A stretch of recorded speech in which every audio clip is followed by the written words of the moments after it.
But is this something that like, at least, and I'm asking as someone who was born and raised in London, obviously, like how much of this is accessible in the United States or across the world? Like, how do people ask for these labs? Where do they get them? Because I was one of those people for years that got checkups done and got my blood test done and things like that. And they'd always be like, Jay, you're fine. And I was like, but I don't feel fine. Like, I know something's going on. And they were like, no, you maybe you're a bit stressed. And I'm like, yeah, I'm sure I am, but it's more that like I can feel something.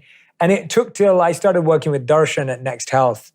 I don't know if you know Next Health. I've heard of them. Yeah, yes. Next Health's an incredible facility in LA. But again, it's something that requires like access, and it's expensive, and it's not, it's not easy. It's in LA, it's in Miami. It's not something that everyone can access. And so I go, well, how does someone get those tests? And same as me, I was just told for ages, I was told, oh, maybe you're stressed, just relax a little bit. And I'm like, no, I don't feel right.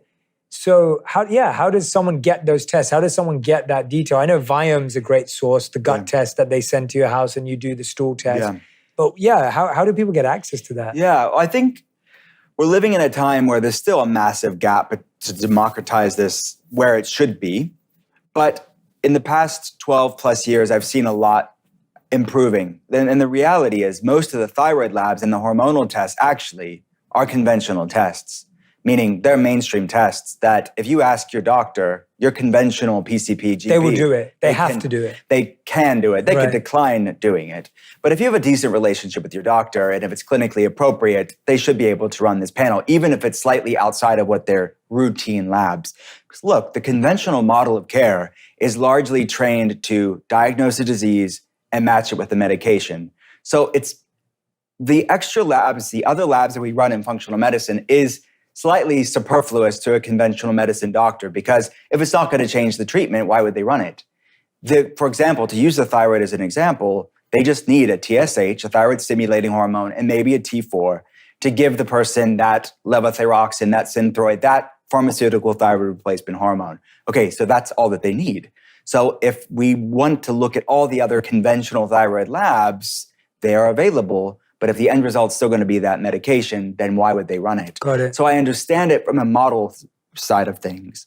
But these are conventional tests. Most of the ones that I'm talking about are very widely accessible and offset through insurance or completely covered by insurance. They just have to be ran and coded appropriately and be clinically appropriate for you.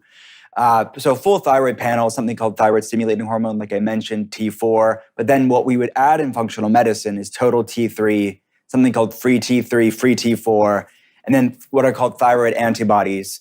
The leading drivers of low thyroid function in the West are autoimmune in nature. Hashimoto's disease or autoimmune thyroiditis is the most common autoimmune disease as a whole, let alone the most common driver of low thyroid function. So we have to run thyroid peroxidase and thyroglobulin to see, because it's in that case, it's not truly a primary thyroid problem. The thyroid problem is because the immune system has lost recognition of self again and is attacking it. So, and Graves' disease is the other type of autoimmune thyroid problem. And then I have to run what's called reverse T3, which in states of inflammation, your body can make these basically thyroid brake molecules that slow down thyroid function. So the point being, it's a lot more complex than just a TSH. And to make it more accessible, and, that's what we've done for the past 12 years, is to try to make this as democratized as it can be, to decentralize this so people can have agency over their health and be empowered with this information. It's their body. Yeah. They have a right to know.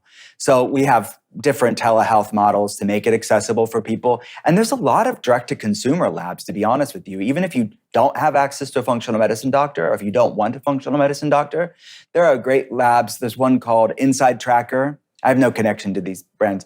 Inside Tracker and Base are two that I've had them on my podcast before. They are brilliant, and you don't need a doctor for it. So you could just order it yourself. I think it's just good to know, right? This is so useful, because I think it's good to know what to ask for, what to look for. I think as someone, I consider myself someone who's fairly uneducated as a recipient, as a patient of these things. Yeah. Because until you study yourself, I would say, until I started studying myself and reading myself and interviewing people that I wanted to learn from, I had a very limited understanding, because that's how I grew up. And so I think for me, at least I find it very interesting to be like, okay, well, these are the tests I need to ask for. Yeah. These are the tests I can do.